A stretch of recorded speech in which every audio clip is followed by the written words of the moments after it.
got an SDS drill but want to use regular drill bits, here's what you need to know. So, standard drill bits won't fit directly into an SDS chuck. The fitting is completely different.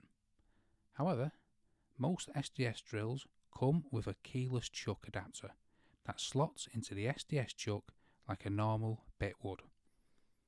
Once that adapter is fitted, you can use any standard round shank drill bit or screwdriver bit as you would in a normal drill.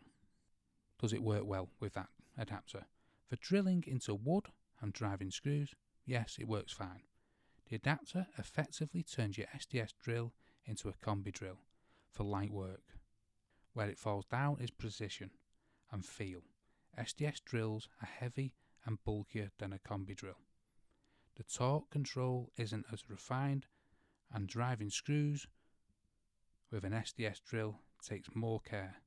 It's easier to overdrive or strip them. It's a usable workaround, not a replacement for a proper combi drill. Now here's a little warning. Never use chuck adapters with the hammer mode switched on. The hammering action will damage the standard bits immediately. They're not designed for it. If you're using an adapter, make sure the drill is in rotation only mode. SDS hammer mode is for SDS bits only.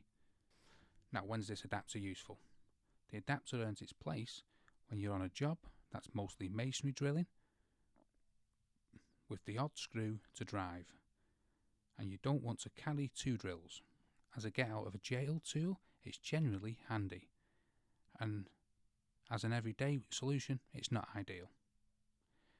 So the adapter works, use it when you need to, just keep hammer mode off, go steady with screws, and if you're regularly switching between masonry and timber work, a combi drill alongside your SDS is still the better setup.